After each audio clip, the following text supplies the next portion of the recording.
ഒരു performance air filter വെച്ച് കഴിഞ്ഞാൽ എഞ്ചിന് പണി കിട്ടുമെന്ന് ഞാൻ പറയുന്നില്ല. പക്ഷേ ഈ വീഡിയോ ലാസ്റ്റ് വരെ കണ്ടിട്ട് മാത്രം നിങ്ങൾ തീരുമാനിക്കുക. ഏകദേശം 7,000 രൂപ മുടക്കി വെക്കുന്ന ഒരു സംഭവമാണ്. സോ വേർത്ത് ഇറ്റ് ആണോ? മൈലേജിന് ഡ്രോപ്പ് പോലെ അല്ലെങ്കിൽ പെർഫോമൻസ് കാര്യമായിട്ടുള്ള വ്യത്യാസം വരുമോ? So let's check it out. First നമുക്ക് ബേസിക് ആയിട്ടുള്ള കാര്യത്തിൽ നിന്ന് തന്നെ തുടങ്ങാം. ഒരു എഞ്ചിനകത്ത് പ്രോപ്പറായിട്ട് കമ്പഷൻ നടക്കണമെന്നുണ്ടെങ്കിൽ 3 കാര്യങ്ങളാണ് അവിടെ മെയിനായിട്ട് വേണ്ടത്. ഒന്ന് സ്പാർക്ക്, ഫ്യൂവൽ, അതുപോലെ എയർ.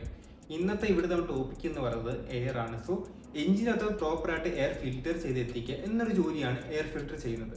നമ്മുടെ കാറിൽ സ്റ്റോക്ക് ആയിട്ട് വരുന്ന ഒരു എയർ ഫിൽറ്റർ ഉണ്ടല്ലോ, അതിന് കുറച്ച് റെസ്ട്രിക്ഷൻസ് ഉണ്ട്. ദാറ്റ് മീൻസ് ഒരു ലിമിറ്റിനപ്പുറം എയറിനെ എഞ്ചിൻ്റെ അതൊരു കടത്തി വിടില്ല. സോ അവിടെയാണ് ഒരു പെർഫോമൻസ് എയർ ഫിൽറ്ററിന്റെ ഉപയോഗം വരുന്നത്. ദാറ്റ് മീൻസ് ഒരു പെർഫോമൻസ് എയർ ഫിൽറ്റർ കൂടുതൽ എയർ സ്റ്റോക്ക് എയർ ഫിൽറ്ററിനെക്കാളും കൂടുതൽ എയർ എഞ്ചിനിലോട്ട് എത്തുകയും കുറച്ചുകൂടെ നന്നായിട്ട് കമ്പഷൻ നടക്കുകയും ചെയ്യും. അതുകൊണ്ട് തന്നെ പവറിന്റെ കാര്യത്തിൽ ചെറിയ രീതിയിലൊരു വ്യത്യാസം വരികയും ത്രോട്ടിൽ റെസ്പോൺസിന് വ്യത്യാസം വരും. ഹയർ ആർപിഎം കുറച്ച് നല്ലപോലെ എഞ്ചിന് റെവ് ചെയ്യാൻ സാധിക്കും. പക്ഷേ എല്ലാവരും വിചാരിച്ചിരിക്കുന്ന കാര്യമാണ് 0 to 100 അത്ര റോക്കറ്റ് ഒന്നും കയറി പോകത്തില്ല. അത് പലരും വിചാരിച്ചിരിക്കുന്ന ഒരു തെറ്റിദ്ധാരണയാണ്.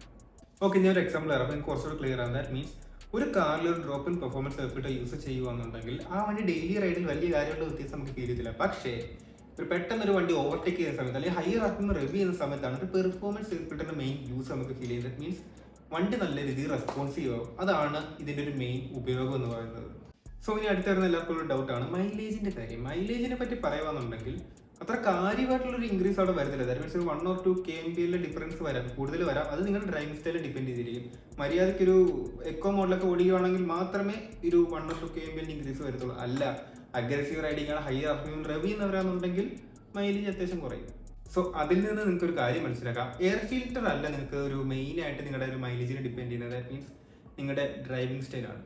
ഇനി എൻ്റെ അറിവിൽ കോമൺ ആയിട്ട് എല്ലാവരും ചെയ്ത് മിസ്റ്റേക്ക് ചെയ്യാൻ പറയാം. ഒന്നെന്ന് പറയുന്നത് വളരെ ചീപ്പായിട്ടുള്ള കോൺ അല്ലെങ്കിൽ drop in performance air filter use ചെയ്യുന്ന പരിപാടി.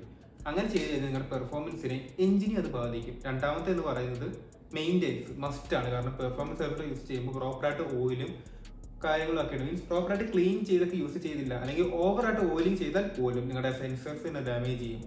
സോ മെയിൻ്റെനൻസ് മസ്റ്റാണ്. സോ ഈ വീഡിയോ കാണുന്ന ആരെങ്കിലും ഒരു പെർഫോമൻസ് എയർ ഫിൽറ്റർ യൂസ് ചെയ്യുന്നവരാണെന്നുണ്ടെങ്കിൽ കമന്റ് ബോക്സിൽ വന്ന് അവരുടെ ഒരു എക്സ്പീരിയൻസ് ഷെയർ ചെയ്യുക. അപ്പോൾ വീഡിയോ ഇഷ്ടപ്പെട്ടാൽ ലൈക്ക് ചെയ്യാനും ഷെയർ ചെയ്യാൻ സബ്സ്ക്രൈബ് ചെയ്യാനും മറക്കണ്ട. അടുത്ത വീഡിയോ കാണാം. ബൈ.